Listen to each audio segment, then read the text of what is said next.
পরীক্ষিত মহারাজ বলছেন, গুরুদেব তাহলে এবার সপ্তম মন্বন্তরের কথা বলুন, আমরা তো সপ্তম মন্বন্তরে বাস করতেছি। হ্যাঁ ঠিক। সপ্তম মন্বন্তরে যে মনু, তিনি হলেন বৈবস্বত মনু। তিনার আরেকটা নাম আছে, নাম হলো শ্রাদ্ধদেব। বৈবস্বত মনুর পিতার নাম হলো বিভূষণ সূর্যদেব। দ্বাদশ আদিত্যের মধ্যে এক আদিত্য হলেন বিভূষণ।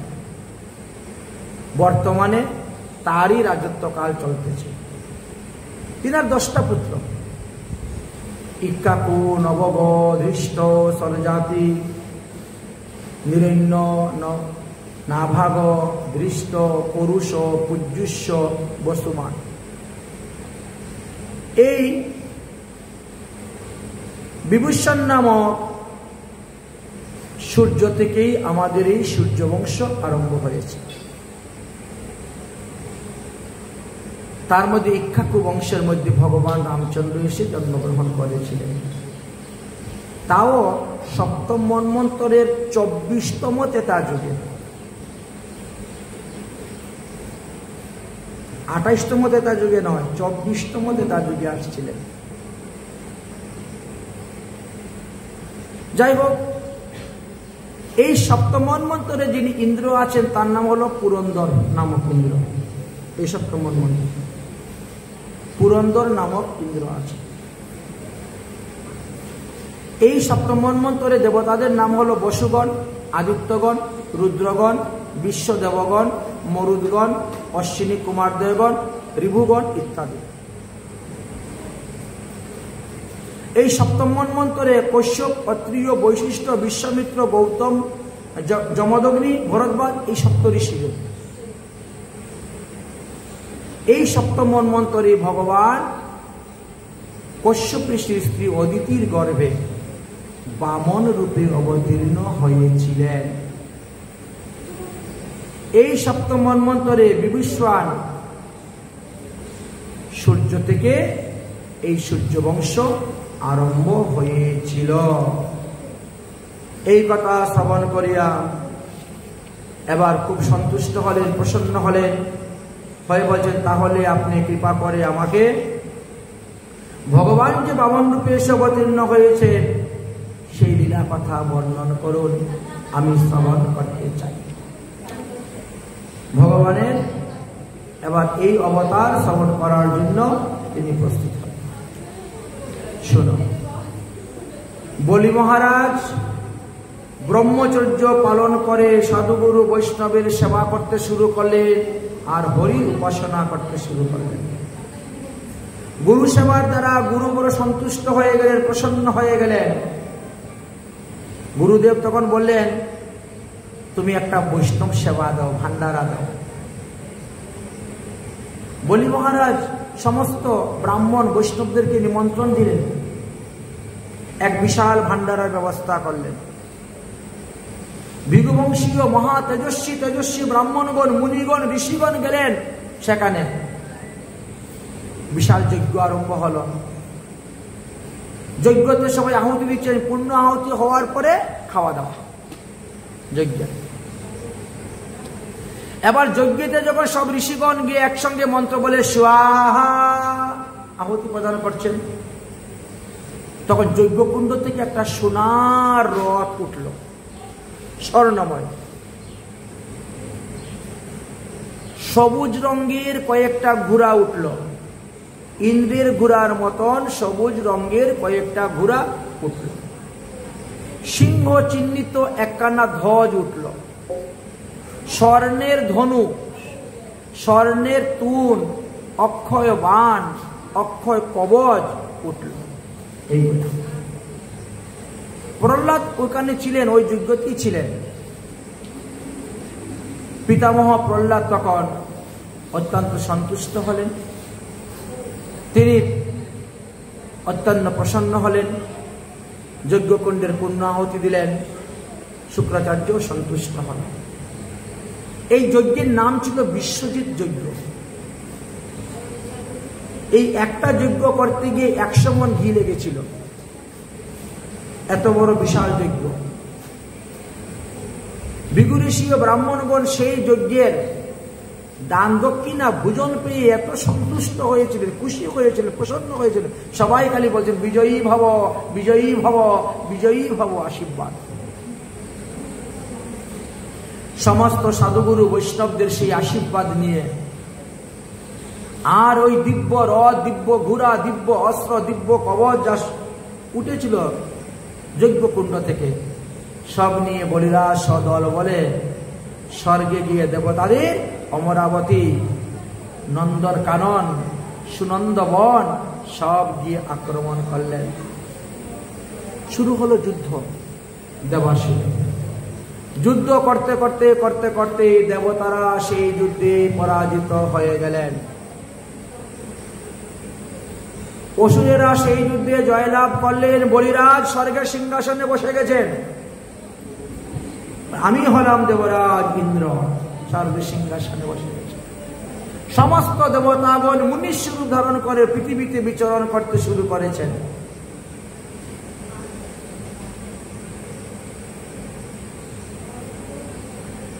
দেবতাদের আর কোনো উপায় নেই, দেবতারা নিরুপায় হয়ে গিয়েছে। কি করবেন, কোথায় যাবেন, কোনো কিছু কুল কিনার খুঁজে পাচ্ছেন না।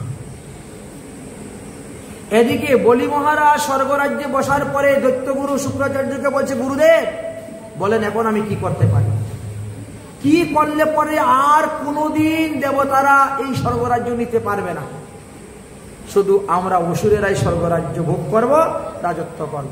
বলে তাহলে তোমাকে 100টা বিশ্বজি যজ্ঞ করতে হবে। একটা যজ্ঞ করে তুমি দেখেছো কি ফল? ওইভাবে 100টা বিশ্বজি যজ্ঞ যদি করতে পারো তাহলে কোনোদিনও দেবতারা তোমাদের কাছ থেকে আর এই স্বর্গরাজ্য নিতে পারবে না। তাহলে গুরুদেব আরম্ভ করুন যজ্ঞ।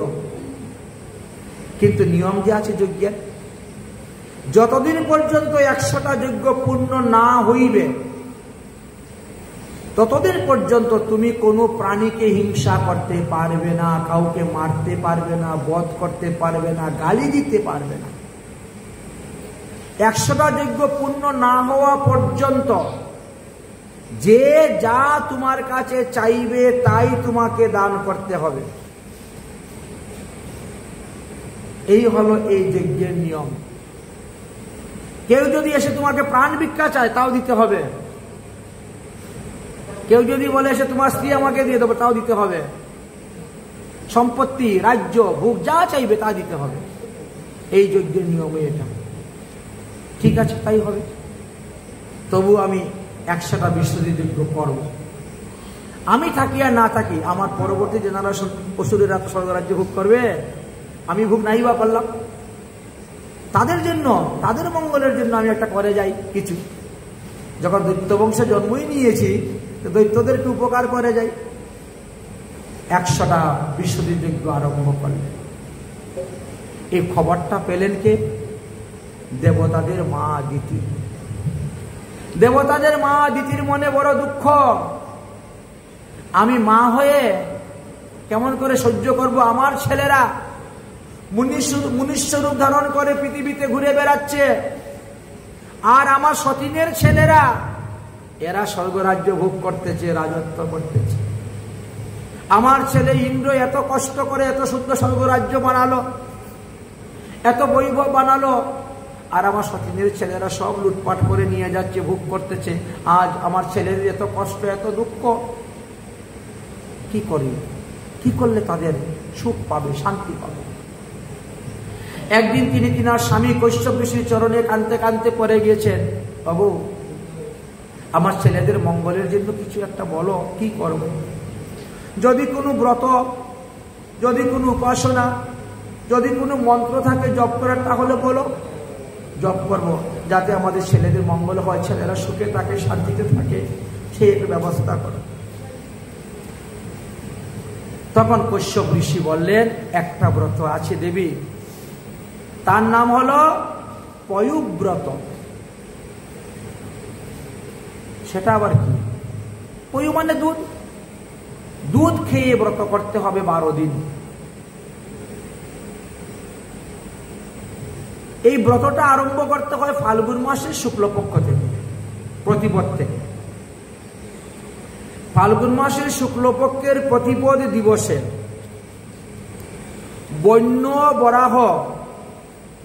বন্য বরাহের দন্তের মাটি সমস্ত শরীরের মধ্যে মাখতে হবে।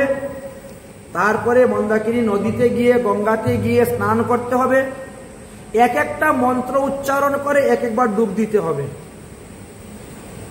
8টা মন্ত্র উচ্চারণ করে 8টা ডুব দিতে হবে। ভাগবত মহাপুরাণের 8ম স্কন্ধের 16 অধ্যায়ের 29 নম্বর শ্লোক থেকে দেওয়া আছে 8টা মন্ত্র।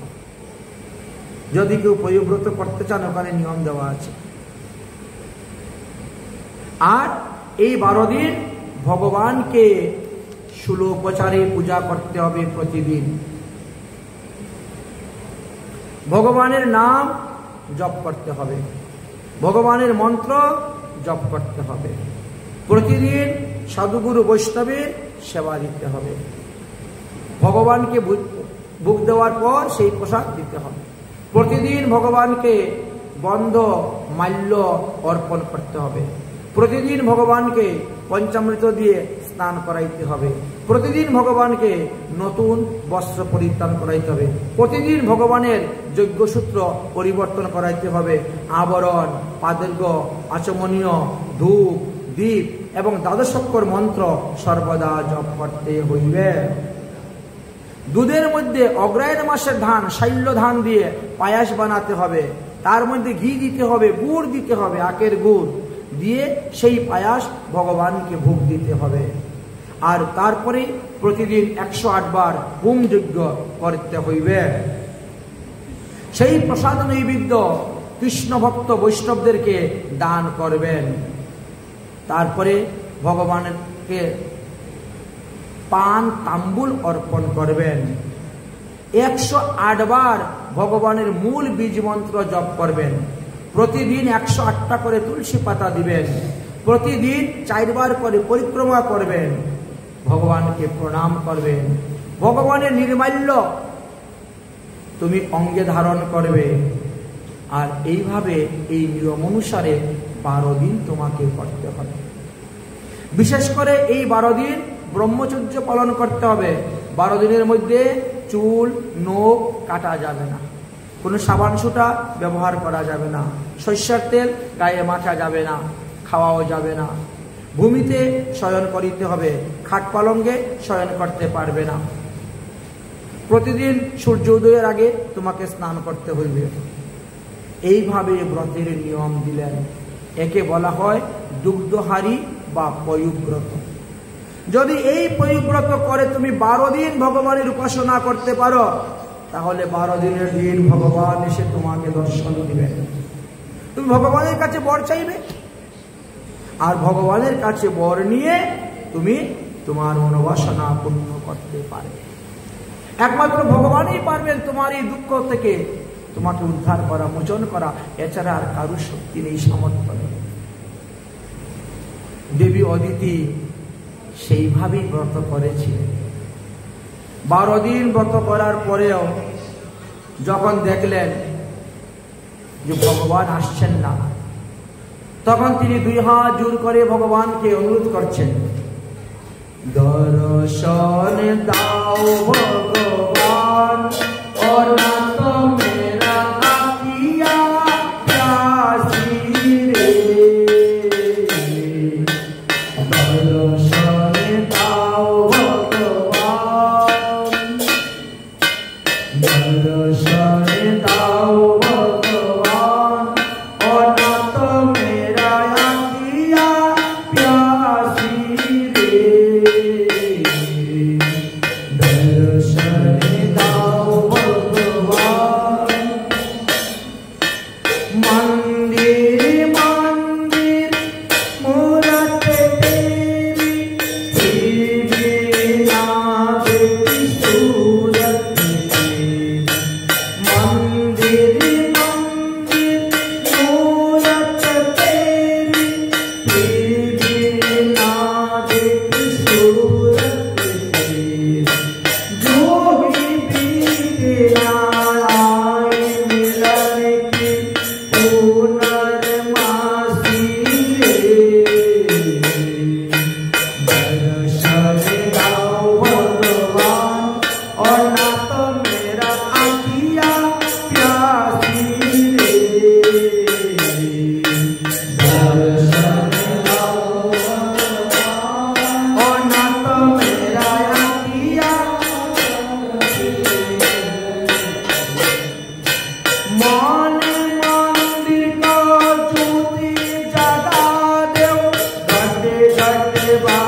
भगवान प्रकट হয়ে বলছেন, হে দেবজননী অদিতি, তোমার তপস্যায় আমি সন্তুষ্ট হইয়াছি, অতএব তুমি আমার নিকটে বর চাও, বর চাও। দেবজননী অদিতি বলছে, হে প্রভু, আমার পুত্রগণ বড়ই বিপন্ন। আমার সতীনের পুত্ররা স্বর্গরাজ্য দখল করে নিয়েছে, আমার পুত্ররা মনুষ্য রূপ ধারণ করে পৃথিবীতে ভ্রমণ করছে। আমি চাই সতীনের পুত্রদের কাছ থেকে এই স্বর্গ সিংহাসনটা কেড়ে এনে আমার পুত্রকে দান করুন, এটাই আমি চাই, আর কিছু।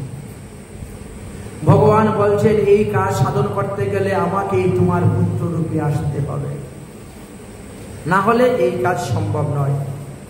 অতএব তুমি কশ্যপ ঋষির কাছ থেকে গর্ভধান গ্রহণ করো, আমি তোমার পুত্র রূপে আসব আর তোমার এই কার্য সমাধান করো। এই কথা বলে ভগবান অন্তর্ধান হয়ে গেলেন। তারপরে অদিতি কশ্যপ ঋষির কাছ থেকে গর্ভধান নিলেন, আর সেই গর্ভে ভগবান আসলেন। কি রূপে আসলেন? বামন রূপে। কবে অবতীর্ণ হয়েছিলেন? এই সপ্তম মন্বন্তরের প্রথম সত্য যুগে। এটা 28তম সত্য কলিযুগ চলতেছে। তাহলে চিন্তা করেন তো, সেই সময়ে ভগবান বামন রূপে অবতীর্ণ হয়েছিলেন প্রথম সত্য যুগে। কখন? ভাদ্রস্য শুক্লা দ্বাদশ্যাম যুক্তানাম শ্রবণেহিনা উপাস্য সঙ্গনং স্নাতম দেবং বামন অর্চনম। বামনদেব ভগবান অবতীর্ণ হয়েছিলেন ভাদ্র মাসে শুক্লপক্ষের দ্বাদশী তিথিতে শ্রবণা নক্ষত্র যুগে।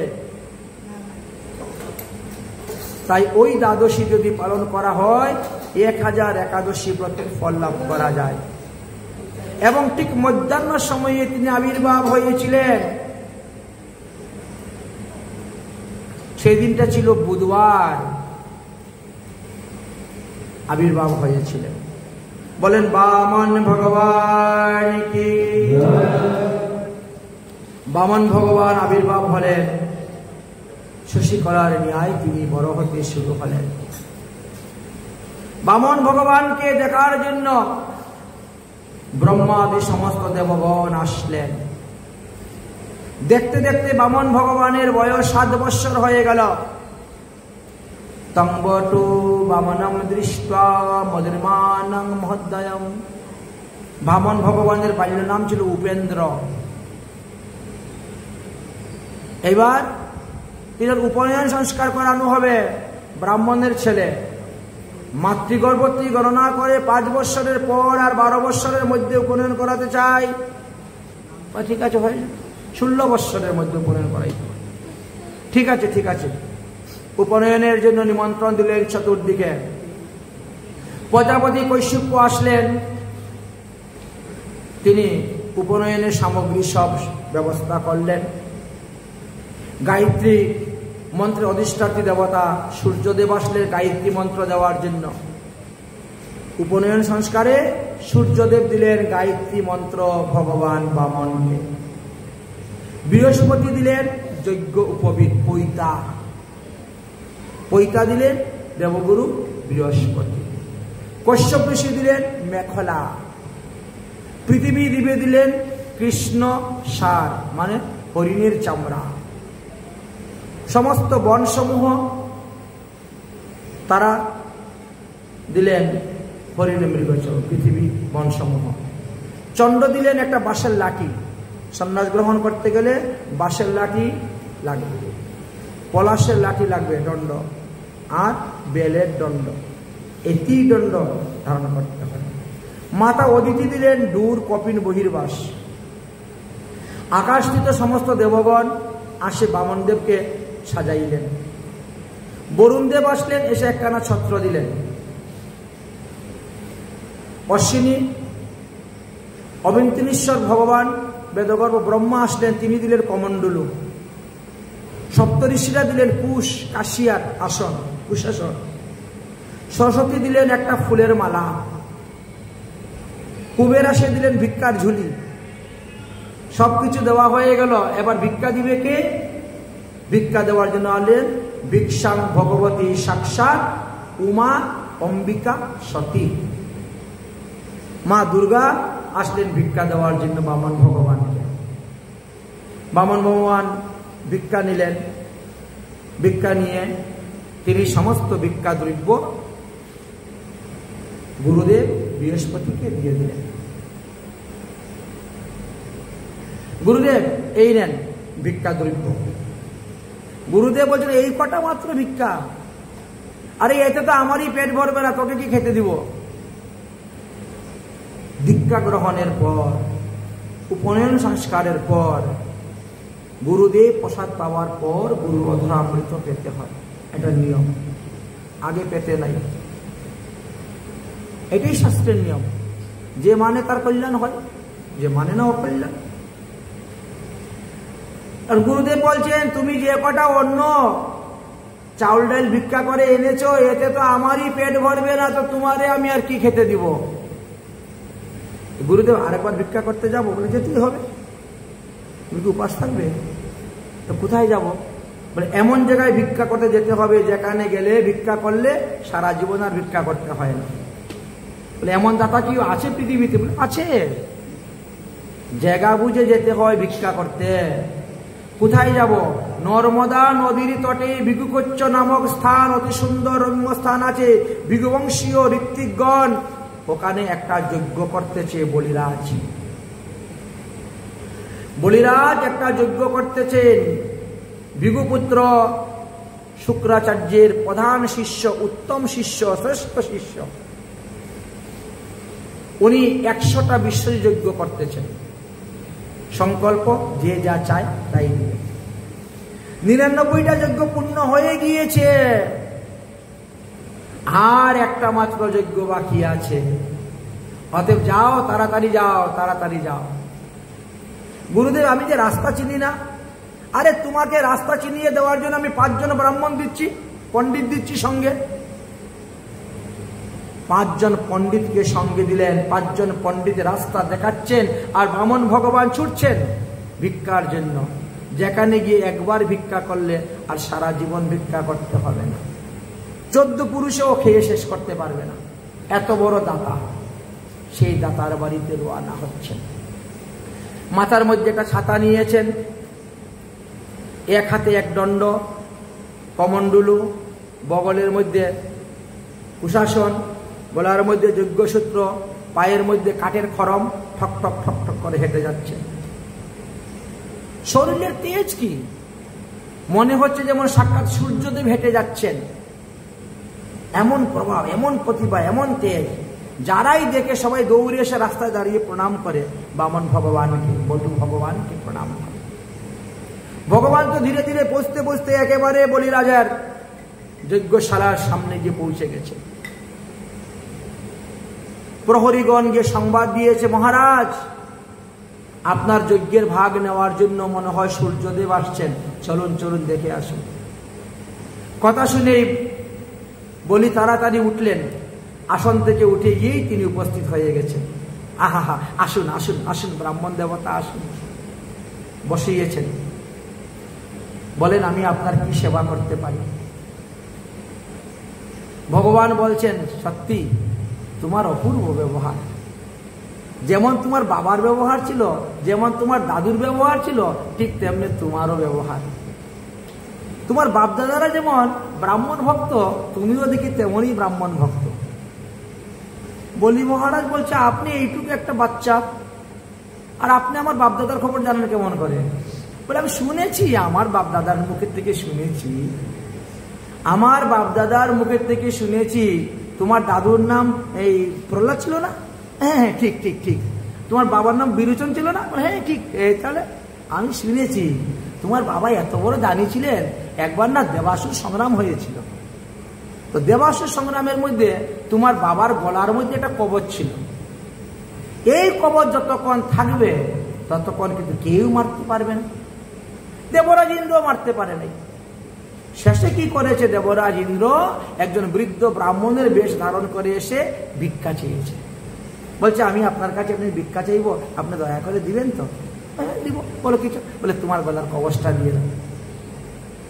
এখন ইনি কথা দিয়ে দিয়েছে, কথা দিয়েছেন যা চাইবে তাই দিব। এই জন্য দেখেন, যার মধ্যে তিনার প্রাণ, সেই কবচটা পর্যন্ত দান করে দিলেন, নেন নিয়ে যান। মৃত্যুকে পর্যন্ত তিনি বিধান করলেন না, ভয় পেলেন না। আর সে তার ছেলে তুমি, তোমার তো হবেই তো সেরকম। তা তুমি তো ব্রাহ্মণ ভক্ত হবেই বাবা। তবে আমি লোভী ব্রাহ্মণ নই, আমি কিন্তু লোভী ব্রাহ্মণ নই। আমি বেশি কিছু চাই না, ওই আমার পায়ে মেপে 3 পা ভূমি দিলেই যথেষ্ট, আমি আর কিছু চাই না। শুনে বলি মহারাজ হাসতে হাসতে শেষ। বলি মহারাজ বলছে, হে ব্রাহ্মণ ঠাকুর, তুমি যেমন ছোট, তোমার বুদ্ধিটাও ছোট। 3 পা ভূমি নিয়ে কি করবা? আমাকে বলো 3টা দেশ চাই, 3টা নগর চাই, 3টা রাজ্য চাই, আমি দিয়ে দেবো। বলো 3 ভুবন চাই, তাও দিয়ে দিব, কারণ আমি তো 14 ভুবনের রাজা। এখন সপ্ত স্বর্গ, সপ্ত পাতাল, 14 ভুবনের রাজা। তো আমার কাছে 3 পা ভূমি নিয়ে তো আমাকে লজ্জা দিচ্ছেন। আরো 3 পা ভূমি চাইয়া আমারে ছোট করলেন, আমাকে অপমান করলেন, আমাকে লজ্জা দিলেন। ভগবান মনে মনে খেলাটা বুঝাবো পরে 3 পা ভূমির। হ্যাঁ, দান করতে করতে অহংকার হয়ে গেছে দানের। 3 পা ভূমি চাই আমাকে লজ্জা দিচ্ছেন, বলুন? আচ্ছা ঠিক আছে, আমি আপনাকে 3 পা ভূমি দিব, আর কি চাই বলুন? ভগবান বলছে, বললাম না আমি লোভী ব্রাহ্মণ নয়, এর থেকে বেশি নিয়ে আমি কি করবো? 3 পা ভূমি হলেই যথেষ্ট। আরামসে আসন করে বসবো, বসে হরি ভজন করবো, কেউ বলতে পারবে না উঠ, তাই না? এখন তো অন্যের জায়গাতে বসে ভজন করতে গেলে বলে, এই উঠো, এখান থেকে উঠো, উঠে যেতে হয়। তাই বলছি বাবা, এমন বসা বসবো কেউ বলবে না উঠ, আর এমন কথা বলবো কেউ বলবে না ঝুট। অতএব কথা পাক্কা হয়ে গেছে, তুমি 3 পা ভূমি মাকে দিব। হ্যাঁ 3 পা ভূমি তো দিবই আমি আপনাকে, উপরন্ত আর কি চাই বলুন? কথাটা শেষ হইতে না হইতে শুক্রাচার্য এসে গেছে। আরে বলি, তুই কার সঙ্গে কথা বলছিস রে? বলে কেন? এক ব্রাহ্মণ ছেলে। বলে ব্রাহ্মণ ছেলে? আমি এখন জ্ঞানস্থ হয়ে সব জানতে পেরেছি, এ ভগবান বিষ্ণু, এ ব্রাহ্মণের ছেলে রূপে এসেছে ওই দেবতাদের কার্যসিদ্ধি করার জন্য। কথাবার্তা বলতে খুব সাবধান। বলে গুরুদেব কথাবার্তা তো হয়ে গেছে। কি কথা হয়েছে? বলে উনি 3 পা ভূমি চেয়েছেন, আমি বলছি 3 পা ভূমি দিয়ে দিব। গুরুদেব মাথায় হাত দিয়ে দিয়েছে, সর্বনাশ কি করলে রে? বলি কি করলি, কি করলি, কি করলি? বলে কেন 3 পা ভূমি তো নিবে, তো কি হয়েছে? তার মধ্যে আবার এইটুকু এইটুকু পা, বামন ভগবান ছোট্ট পা, এইটুকু এইটুকু, এইটুকু পা দিয়ে 3 পা ভূমি করে আমার 1 হাত হবে না। এই 1 হাত ভূমি নিয়ে কি করবে? করুক না, আমার কি হয়েছে? বলে তুমি জানো না, ওই 3 পা যখন বড় করবে তখন তুমি আর 3য় পা দেওয়ার জায়গাই পাবে না। তখন কি সত্য প্রতিজ্ঞা নষ্ট হয়ে যাবে। আর প্রতিজ্ঞা করে যদি সেই প্রতিজ্ঞা পালন না করা হয় তাহলে ঘোর নরকে যেতে হয়। আরে পাগল, আমি তোর ঘরে আছি রে। নিজের বুদ্ধি যেমন তেমন, গুরু বুদ্ধি বিশেষত একটু আমার সঙ্গে তো আলোচনা করতে পারতে। বলু বলছে আমি কি আর জানি উনি যে ভগবান বিষ্ণু? আমি তো মনে করছি আরো কত ব্রাহ্মণ লোকেরা আসে দান দক্ষিণা নেওয়ার জন্য, সেই রকম একজন এসেছে। আচ্ছা, যা হবার হয়েছে, এখন তুই মিথ্যে কথা বল। গুরুদেব বুদ্ধি দিলেন, এবার তুমি মিথ্যে কথা বলো যে তোমার পায়ে মেপে 3 পাও ভূমি দিব না। দিতে হয়তো আমার পায়ে মেপে ভূমি দিব, আমার পা বড় বড় আছে, আমার পায়ে মেপে ভূমি দিব। কিন্তু কথা তো এটা ছিল না প্রতিজ্ঞা করার সময়। আমি প্রহ্লাদের নাতি হয়ে, আমি বিরোচনের পুত্র হয়ে ভগবানের সঙ্গে মিথ্যা কথা বলবো, এটা তো সম্ভব নয়, সম্ভব নয়। আরে বাবা, 5 জায়গায় মিথ্যা কথা বললে পাপ হয় না। প্রাণ সংকট যেখানে উপস্থিত হবে সেখানে মিথ্যা কথা বললে পাপ হয় না। ব্যবসা বাণিজ্য লেনদেন আদান প্রদানে মিথ্যা কথা বললে পাপ হয় না। বিবাহেতে মিথ্যা কথা বললে পাপ হয় না। স্ত্রীকে বশীভূত করতে গিয়ে মিথ্যা কথা বললে পাপ হয় না। হাসি ঠাট্টা পরিহাস উপহাস করে মিথ্যা কথা বললে পাপ হয় না। ব্রাহ্মণ বৈষ্ণব গু রক্ষার্থে মিথ্যা কথা বললে পাপ হয় না। তুমি যদি এখন 3 পা ভূমির দ্বারা সবকিছু দিয়ে দেও, তুমি বা থাকবে কোথায়, আমি বা থাকবো কোথায়, গুরু সেবা করবে কোথার থেকে? আরে মিথ্যা কথা বল না, মিথ্যা কথা বলবো না। কি আমি তোর গুরু, আমার কথা শুনবি না, আমার বাক্য অমান্য করবে? জানো, গুরুর আদেশ অমান্য করাই গুরু ত্যাগ করা। গুরুর আদেশ পালন না করাই হলো গুরু ত্যাগ করা। তুই আমার আদেশ মানবি না, যদি আমার আদেশ না মানিস আমি তোকে অভিসম্পাদ দিব, তুই স্ত্রীহীন হয়ে যাবি। তুই যদি মিথ্যা কথা বলতে না পারিস, যা ঘরে চলে যা। এখান থেকে কিভাবে বামনকে ভাগাইতে হয় তা আমরা ভালো করে জানি। এমনি কি আর দৈত্য গুরু হয়েছি? উনি সব নীতি জানে, তো রাজনীতি কূটনীতি কোনো কিছু তো বাকি নেই, সব ভালোই জানেন। তাই কিভাবে বামনকে এখান থেকে ভাগাইতে হয় এ আমাদের ভালো জানা আছে। যা, তুই একবার ঘরের ভিতরে চলে যা, তারপরে দেখ 3 পাও কেন, সুচাগ্র ভূমিও দিব না, এখান থেকে এমনি ভাগাই দিব। বলি মহারাজ মনে মনে চিন্তা করলেন, এ তো আশ্চর্য কথা। সব গুরুদেবেরা বলে হরিভজন কর, হরিভজন কর, হরিপাদপদ্ম লাভ কর।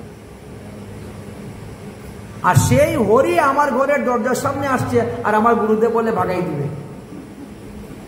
এত আশ্চর্য কথা দেখি। এই গুরুদেবের কথা মতো যদি চলি, এই গুরুদেবের ভজন করি, তাহলে তো ভগবান পাওয়া যাবে না। ভগবানকে পাওয়ার জন্য মানে হাজার হাজার বছর তপস্যা করে ভগবান পায় না। আর সেই ভগবান আজকে আমার দরজার সামনে এসেছেন, আর গুরুদেব কি বলছেন? ভাগাই দে। এমন সময় বলিরাজার এক কন্যা ছিল রত্নমালা, তিনি এসে উপস্থিত হয়েছে। ও বাবা, কার সঙ্গে কথা বলছো?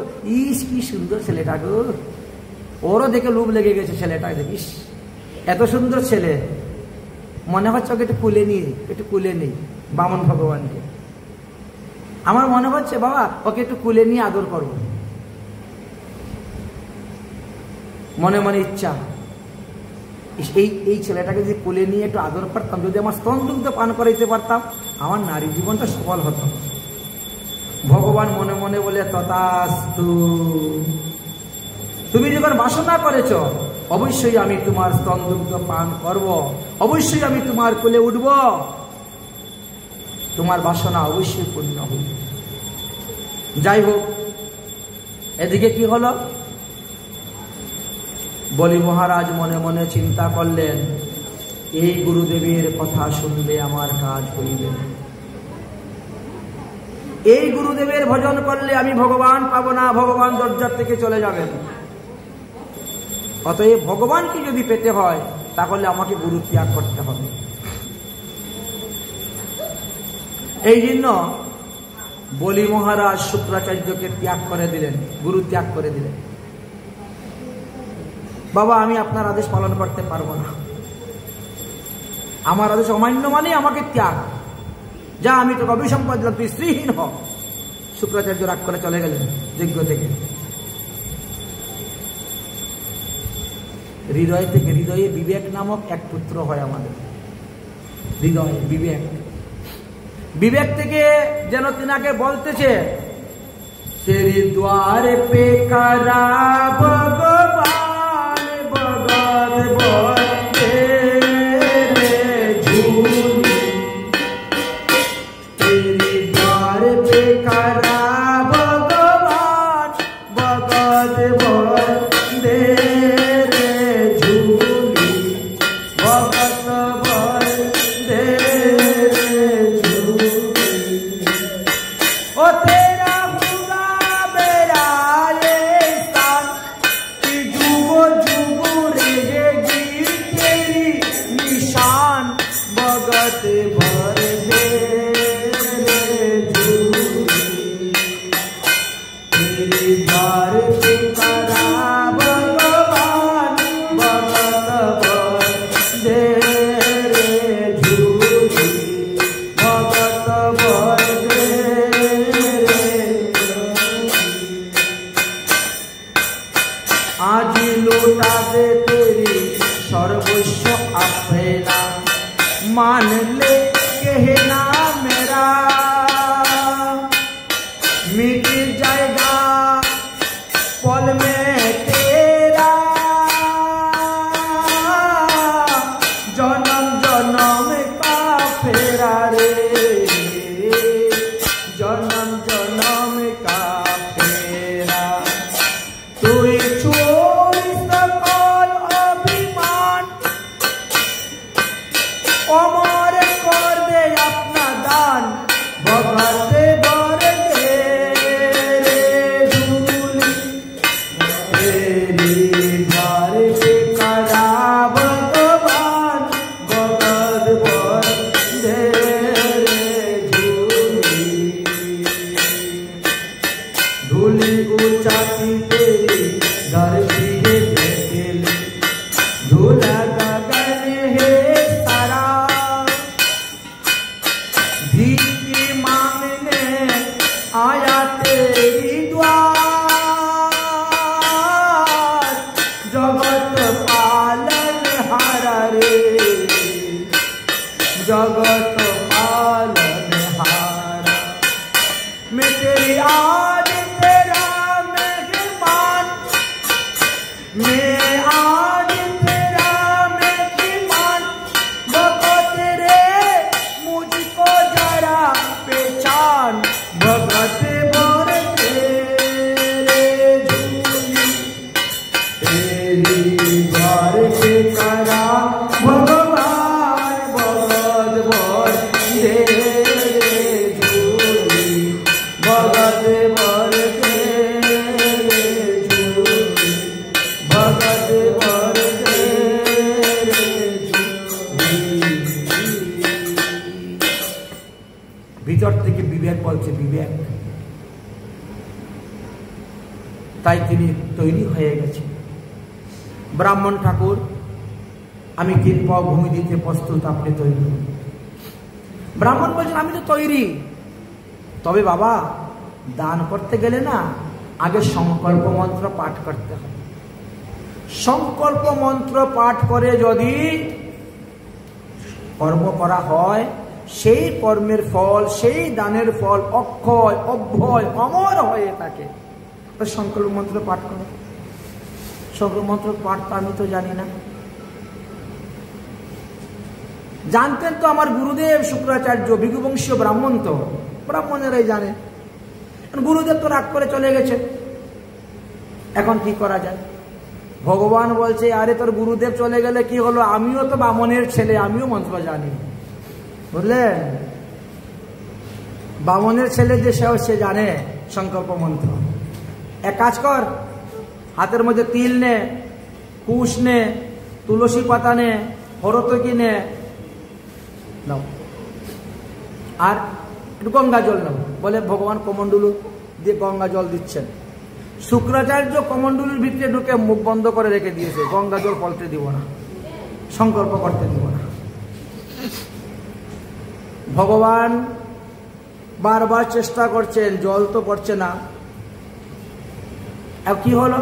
বলে একটা কুশ দিয়ে একটু খুঁচা মারতো, মনে হয় এই রাস্তা দিয়ে যখন হেঁটে আসছি না ধুলোবালি পরে মনে হয় ছিদ্র বন্ধ হয়ে গেছে কমণ্ডলুর, দে কুশ দিয়ে একটা খুঁচা দে। যেই কুশ দিয়ে দিয়েছে খুঁচা, এমনি একেবারে চোখ কানা হয়ে গেছে শুক্রাচার্যের।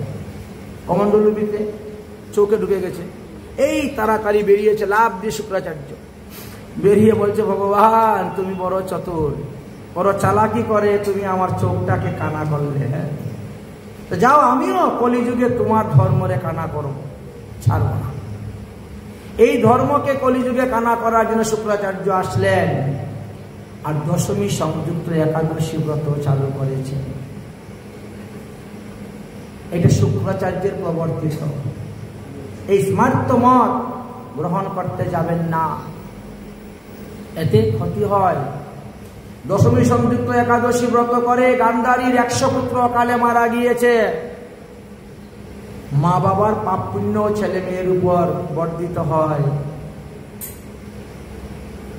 এই দশমী সংযুক্ত একাদশী ব্রত করার কারণে সীতা দেবীকে বনবাস যেতে হয়েছিল।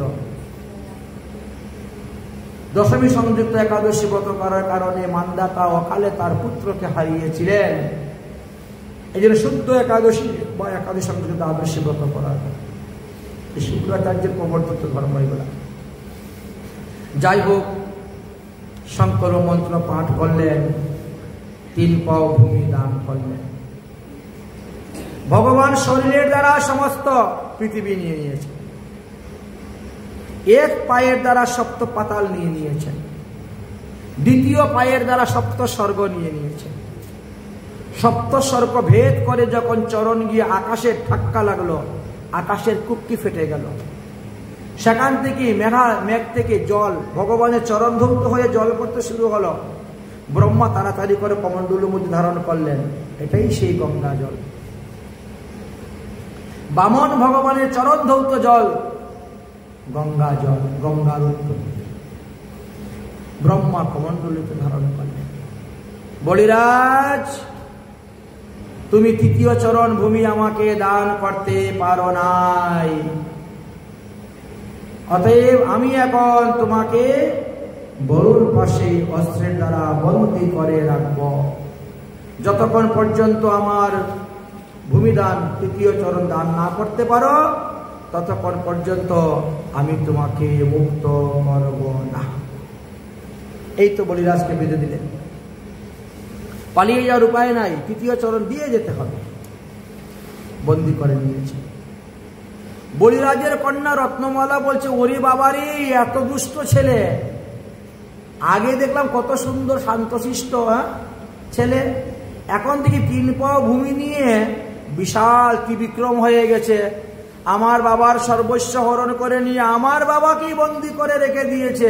এইরকম দুষ্ট ছেলে যদি আমার পেটের ছেলে হইতো, তা বিষ খাওয়াইয়া মেরে ফেলে দিতাম নিজের হাতে। ভগবান বলেন, তথাস্তু, তোমার বিষও আমি পান করব, চিন্তা করিও না। এই জন্য এই রত্নমালা পরজন্মে গিয়ে পুতনা রাক্ষসী হয়ে জন্মগ্রহণ করেছিল। ভগবান তার কুলে উঠলেন, তার স্তন দুগ্ধ পান করলেন, তার বিষ পান করলেন। ভগবান কারো কাছে ঋণী থাকেন না, যাকে যা বলবেন তাই। বলি রাজার স্ত্রীর নাম ছিল রত্নমালা। রত্নমালা দৌড়ে এসে বলছে, ওগো ওগো, তোমার প্রতিজ্ঞা রক্ষা করতে পারবে, একটা বুদ্ধি আছে। বলে কি? বলে একটা বুদ্ধি হলো, তোমার মাথাটা তো কারো কাছে বিক্রি করো নাই। মাথাটা গুরুদেবের চরণে অর্পণ করেছিলেন, গুরুদেব তো তোমাকে ত্যাগ করে চলে গিয়েছেন। এখন তোমার মাথা আর কারো চরণে দেওয়া নেই। অতএব তুমি এক কাজ করো, বামন ভগবানকে বলো যে তোমার তৃতীয় চরণ বের করো, তৃতীয় চরণ রাখার জায়গাও আমি দিব, আমার সত্য প্রতিজ্ঞা ঠিক রাখবো, রক্ষা করবো। ঠিক আছে, হে ভগবান বামনদেব, তৃতীয় চরণের জায়গা দিতে আমি প্রস্তুত, আপনি তৃতীয় চরণটা বের করুন। তো চরণ তো দুইটা ভগবানের, তৃতীয় চরণ কোথা থেকে বেরোবে? তখন নাভি থেকে, বামন ভগবানের নাভি থেকে তৃতীয় চরণ বেরিয়ে গেল। আর বলিরাজ বলছে, আমার মাথার মধ্যে দেও তোমার তৃতীয় চরণ, দিয়ে দিল। এতে কি হলো? প্রমাণিত, অসৎগুরু ত্যাগ করলে পাপ হয় না, সদ্গুরু ত্যাগ করলে পাপ হয়। বলি মহারাজ গুরু ত্যাগ করা সত্ত্বেও তিনি ভগবানের কৃপা পেলেন, ভগবানের তৃতীয় চরণ পেলেন। শুধু বলি নয়, বাবাকে ত্যাগ করে ভগবান পেয়েছেন প্রহ্লাদ। প্রহ্লাদকে মারার জন্য হিরণ্যকশিপু 15 রকম চেষ্টা করেছিল। দেখলো এই বাবার সঙ্গ করলে ভগবান পাওয়া যাবে না, এই বাবার ত্যাগ। বাবাকে ত্যাগ করো, পাপ হলো না। বাবার কথা মানেন নাই, বাবার আদেশ পালন করেন নাই। বাবা বলছে আসুরিক বিদ্যা শিখো, দেবতারা আমাদের শত্রু, তাদের পূজা করবে না, শুনেন নাই তো? বাবার কথা না শুনেও কোনো পাপ হয় নাই।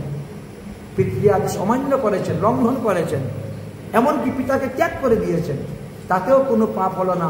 প্রহ্লাদ নৃসিংহ ভগবানের কৃপা পেলেন। মাকে ত্যাগ করে ভগবান পেলেন ভরত। মাতা কৈকেয়ীকে তিনি ত্যাগ করলেন। মা বলে আর কোনদিন ডাকলেন না। তোমার কারণে আজ ভগবান রামচন্দ্র 14 বছরের জন্য বনবাস, তোমার রাজমাতা হওয়ার বড়ই শখ, আমাকে তুমি রাজগদ্দিতে বসাবে। হ্যাঁ, যাও, আজকের থেকে তোমাকে মা বলি ডাকবো না। মাকে ত্যাগ করলেন, কোনো পাপ হয় নাই। ভগবান রামচন্দ্রের কৃপা পেলেন, ভগবান রামচন্দ্রের পাদুকা পেলেন, নন্দীগ্রামে বসে 14 বৎসর রাজত্ব করলেন। কোথায় পাপ হয়েছে? ভাইকে ত্যাগ করে ভগবান পেয়েছেন বিভীষণ। বারবার বলছেন সীতা লক্ষ্মী ঠাকুরানী, তাকে ছেড়ে দাও। ছাড়লো না, আরো লাথি মারলো। অনেক উপদেশ দেওয়া সত্ত্বেও যখন ভাই যখন শুধরালো না, এই ভাইয়ের সঙ্গ করলে হবে না, ভাইকে ত্যাগ করে দিলেন। আর ভগবান রামের চরণে শরণাপন্ন হলেন। কোথায় পাপ হলো? ভাই ত্যাগ করে ভগবান রামকে পেয়ে গেলেন। তাহলে মাকে ত্যাগ করে একজন ভগবান পেল, ভাইকে ত্যাগ করলে একজন ভগবান পেল, বাবাকে ত্যাগ করে একজন ভগবান পেল, গুরুকে ত্যাগ করে একজন ভগবান পেল। যিনি কৃষ্ণ ভজনে বাধা দিবে তাকে ত্যাগ করলে কোনো পাপ হয় না। আর ব্রজের গোপীগণ স্বামীকে ত্যাগ করে কি ভগবান পেয়ে গেলেন। এদের তো বিয়ে হয়ে গিয়েছিল, যাদের সঙ্গে রাসলীলা হয়েছিল। প্রত্যেকের স্বামী ছিল, শাশুড়ি ছিল, ননদ ছিল, দেবর ছিল। সবাই যখন রাসলীলা যেতে বাধা দিল, ত্যাগ করে দিল, সবাই চলে গেলেন। ভগবানের কৃপা পেলেন, এক ব্রহ্মার এক রাত্রি পর্যন্ত রাসলীলা করলেন। তাই যারা হরিভজনে বাধা দিবে তাদেরকে ত্যাগ করলে পাপ হয় না, এটাই এখানে প্রমাণিত হল। একই বলা হয় ধর্মপত্নী স্বামীকে ধর্মের পথে অগ্রসর করিয়ে দিলেন। ওগো মাথাটা দিয়ে দাও, মাথাটা ভগবানের চরণে দিয়ে দিলেন। ভগবান প্রসন্ন হয়ে গেলেন। ভগবান প্রসন্ন হয়ে বলছেন বলিরাজ, তুমি আমার কাছে বর চাও, তুমি যে বর চাইবে আমি তোমাকে সেই বর দেব। বলিরাজ বলছে, প্রভু বর আর কি চাইব, সবকিছু তো আপনাকে দিয়ে দিয়েছি, আমার বলতে যা ছিল সবকিছু তো আপনাকে দিয়ে দিয়েছি, তা আমার তো আর থাকার মতো কোনো স্থান নাই, তো আমি বর নিয়ে কি করব? ভগবান বলছেন, আছে আছে, আমি একটা দ্বিতীয় স্বর্গ তৈরি করেছি, এই স্বর্গ থেকে শতগুণ সুন্দর এবং শ্রেষ্ঠ একটা স্বর্গলোক তৈরি করেছে। ওটা আবার কোথায়? বলে রসাতলের মধ্যে আছে একটা রাজ্য, স্বর্গ থেকে আরো সুন্দর, স্বর্গ থেকে কোনো বৈভব কম নেই, নতুন তৈরি করেছে। কারণ হয়েছে, তুমি যদি বলো এইখানে বসে তুমি রাজত্ব করবে, তাহলে আমি ওই স্বর্গটা দেবতাদেরকে দিব, আর যদি বলো তুমি ওই স্বর্গ রাজত্ব করবে, তাহলে এটা আমি তোমার কাছ থেকে নিয়ে দেবতাদেরকে দিব। এই জন্য আমাকে দুটো তৈরি করতে হয়েছে। আরেকটা, তুমি তো আমার ভক্ত, তারপরে তুমি প্রহ্লাদের বংশে জন্মগ্রহণ করেছ। আমি যখন নরসিংহ অবতার নিয়ে এসেছিলাম, তখন প্রহ্লাদের কাছে প্রতিজ্ঞা করেছিলাম যে প্রহ্লাদ, তোমার বংশের কাউকে আমি মারব না। তুমি তো সেই বংশে জন্মগ্রহণ করেছ, আমি তোমাকে মারবো কেমন করে? মারতে তো পারবো না। এখন তুমি চিন্তা করো, তোমার এই লক্ষ লক্ষ অসুরদেরকে নিয়ে স্বর্গে থাকতে চাও, না এই 5 জন পণ্ডিতদেরকে নিয়ে তুমি রসাতলে গিয়ে রাজত্ব করতে চাও? বলি তখন বলছে যে তাহলে তো 5 জন পণ্ডিতকে নিয়ে রসাতলে থাকাই ভালো, শত মূর্খ নিয়ে স্বর্গে থাকার চাইতে। বাজাও না, কিন্তু বাজাইতে পারো বলেছে। ভগবান বলছে, তুমি বর চাও আমার কাছে। তখন বলছে, তাহলে আমি যখন রসাতলে গিয়ে রাজত্ব করবো, তাহলে সেখানে দরজার দারোয়ান হয়ে আপনি থাকবেন। ভগবান রাজি হয়ে গেল। প্রভু সর্বস্ব তোমার চরণে সপিয়া পড়েছি তোমার ঘরে। প্রভু সর্বস্ব তোমার চরণে সপিয়া পড়েছি তোমার ঘরে। আমি পড়েছি তোমার ঘরে। তুমি তো ঠাকুর, তোমার কুকুর, তুমি তো ঠাকুর, তোমার কুকুর বলিয়া জানিও মোরে, বলিয়া জানিও মোরে, বলিয়া জানিও মোরে। বাঁধিয়া নিকটে আমারে পালিবে, বাঁধিয়া নিকটে আমারে পালিবে। রহিব তোমার দ্বারে, রহিব তোমার দ্বারে। আমি প্রতিব জনারে আসিতে না দিব, প্রতিব জনারে আসিতে না দিব। রাখিব বরের পারে, রাখিব বরের পারে, রাখিব বরের পারে। অবনি যোজন প্রসাদ সেবিয়া, অবনি যোজন প্রসাদ সেবিয়া। উচিষ্ট রাখিবে যাহা, উচিষ্ট রাখিবে যাহা। পরম আমার ভুজন পরম আনন্দে, আমার ভুজন প্রতিদিন হইবে তাহা, প্রতিদিন হইবে তাহা, প্রতিদিন হইবে তাহা। বসিয়া শুইয়া তোমার চরণ, বসিয়া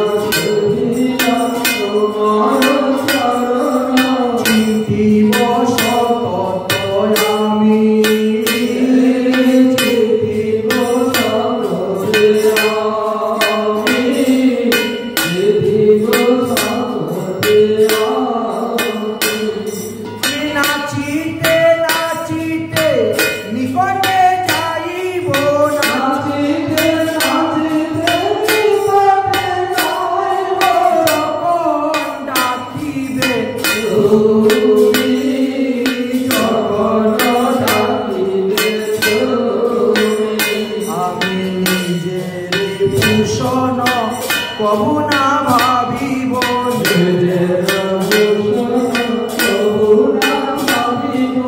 রহিব ভাবের ঘরে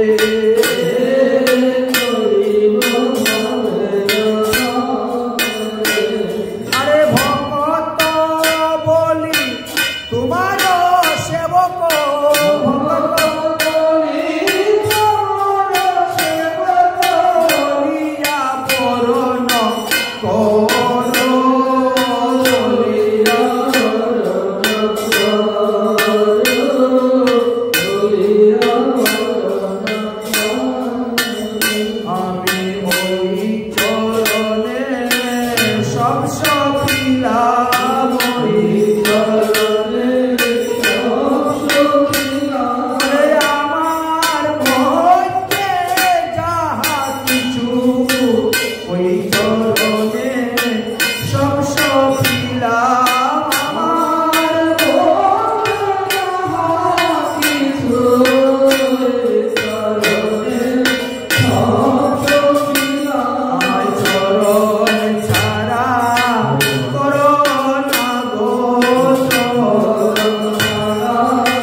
ভগবানের চরণে তিনি শেষ মিনতি জানিয়ে দিলেন।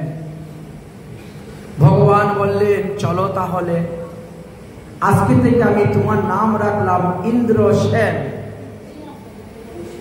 তাই বলিরাজের আরেক নাম হয়ে গেল ইন্দ্র সেন। ইন্দ্র আসনে এতদিন বসেছিলেন, স্বেচ্ছায় ভগবানকে দান করলেন, আর ভগবান সেটাকে নিয়ে ইন্দ্রকে দিয়ে দিলেন, নে বাবা তোরা সুখে থাক। বলি 5 জন ব্রাহ্মণকে সঙ্গে করে নিয়ে, বামন ভগবানকে সঙ্গে করে নিয়ে রসাতলে চলে গেল সব পশুদেরকে নিয়ে। ভগবান দরজার দারোয়ান হয়ে বসলেন। বলি ঘর থেকে বেরোতেই ভগবানকে দর্শন করে প্রণাম করেন, ঘরে ঢোকার সময় দর্শন করেন, প্রণাম করেন। সেই সময়ে রাবণ দিগ্বিজয় করার জন্য বেরিয়েছে। রসাতলে এসে উপস্থিত, যুদ্ধং দেহি। বামন ভগবান বলছেন, ও রাবণ, আগে দারোয়ানের সঙ্গে যুদ্ধ কর। দারোয়ানের সঙ্গে যুদ্ধ করে যদি জয়লাভ করতে পারিস তবেই তো ভিতরে গিয়ে রাজার সঙ্গে যুদ্ধ করবে। আগে দারোয়ানের সঙ্গে যুদ্ধটা করে নে। শুরু হলো যুদ্ধ। যুদ্ধ করতে করতে বামন ভগবান এমন লাথি মারলেন, এক লাথে লঙ্কায় গিয়ে পড়ে গেছে রাবণ আরেকবার। রাবণ বলে, উরি বাবারে, যার দারোয়ানের মধ্যে এত শক্তি, না জানি রাজার শরীরে কত শক্তি আছে। এই জন্য আর কোনোদিন আর ওইদিকে ফিরে তাকায় নেই রাবণ, দশানন। রাবণ 3 জায়গায় পরাজিত হয়েছিলেন। আর কোথায় হয়েছিলেন? সহস্রবাহু অর্জুন। সহস্রবাহু অর্জুন পিত্তাবীর্যার্জুনের কাছে পরাজিত হয়েছিলেন। 1000 হাত দিয়ে রাবণকে ধরে জলের নিচে ডুবিয়ে রেখে দিয়েছিল, বেঁধে নিয়ে কারাগারে বন্দি করে রেখে দিয়েছিল। শেষে গিয়ে ব্রহ্মা ছুটে গিয়ে এনেছিলেন রাবণকে। আর কোথায় পরাজিত হয়েছিলেন? সুগ্রীবের ভাই বালির কাছে লেজ দিয়ে পেঁচিয়ে সমুদ্রের জল ডুবাইয়া রেখে দিয়েছিল। এই 3 জায়গাতে তিনি পরাজিত হয়েছিলেন। যাই হোক, এদিকে তো লক্ষ্মী দেবী বড় চিন্তার মধ্যে পড়ে গেলেন। কি ব্যাপার? এতদিন হলো ইন্দ্রর রাজ্য ফিরিয়ে এনে ইন্দ্রকে দিলেন, ইন্দ্র রাজত্ব করতেছেন, কিন্তু আমার প্রভু গেলেন কোথায়? দেবতাদের কার্যসিদ্ধি করার জন্য অদিতির গর্ভে বামন রূপে অবতীর্ণ হলেন, দেবতাদের কার্য সমাধান হয়ে গেল। তথাপিও কেন এখন পর্যন্ত তিনি স্বর্গে ফিরে আসছেন না, বৈকুণ্ঠে ফিরে আসছেন না? কেন? কোথায় গেলেন? বড় চিন্তার মধ্যে পড়েছেন। দেবশ্রী নারদ গিয়ে উপস্থিত হয়েছে, নারায়ণ নারায়ণ করতে করতে বৈকুণ্ঠে। লক্ষ্মী দেবী কেঁদে কেঁদে বলছেন, নারদ তোমার প্রভু কোথায়? বলে, মাগো, যদি কেউ কারু সর্বস্ব হরণ করে নেয় তাহলে সে তার কাছে ঋণী হয়ে যায়। আমার প্রভু দেবতাদের কার্যসিদ্ধি করতে গিয়ে বামন ওই রূপে অবতীর্ণ হলেন, আর ওই বলিরাজার সর্বস্ব হরণ করে নিয়েছিলেন, আর এই কারণে তার কাছে ঋণী হয়ে গেছে। আর ঋণী হওয়ার কারণে সেই ঋণ পরিশোধ করতে গিয়ে দরজার দারোয়ান হয়ে পাহারা দিয়ে সেই ঋণ পরিশোধ করতেছে। তাহলে তিনাকে আমি কেমন করে এখান থেকে মুক্ত করে নিয়ে আসতে পারি? বলে, সেটা তো আপনার ব্যাপার, আপনার চিন্তা। তখন লক্ষ্মী দেবী কি করলেন? লক্ষ্মী দেবী তখন লাল হলুদ সুতা নিয়ে গিয়ে উপস্থিত হলেন বলিরাজার রসাতলে। দাদা, দাদা ঘরে আছো নাকি? কে গো? আরে আমি তোমার বোন। আজকে হলো ঝুলন পূর্ণিমা, আর ঝুলন পূর্ণিমাতে আরেকটা উৎসব করতে হয়, তার নাম হলো রাখি পূর্ণিমা। রাখি বাঁধতে হয়। তো এইগুলা তো ধীরে ধীরে লুপ্ত হয়ে গিয়েছে ধর্ম। এইগুলা পদ্মকল্পে ছিল, ব্রহ্মকল্পে ছিল, নীলবরাহ কল্পে ছিল। এই শ্বেতবরাহ কল্পে মানুষ তো কেউ জানেই না।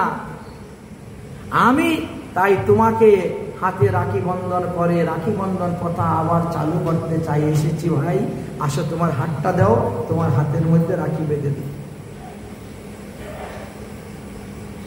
তখন কি করবেন? বলিরাজা হাত দিয়েছেন, দাও। লক্ষ্মী দেবী হাত বাঁধতে চান। যেন বদ্ধ বালি রাজা দানবেন্দ্র মহাবল রক্ষক মা চলহ, মা চলহ। তার মানে, আরে এই সুতা যতদিন তোমার হাতে থাকবে ততদিন তোমার কোনো টাকা পয়সা ধন সম্পত্তির অভাব হবে না। লক্ষ্মী অচলা হয়ে তোমার ঘরে বসে থাকবে, কোনো আপদ বিপদ হবে না, কোনো অমঙ্গল অশুভ হবে না। ভগবান যেমন 14 ভুবনকে রক্ষা করেন, তাই এই 14টা গীতের সুতাও তোমাকে 14 দিক থেকে রক্ষা করবে।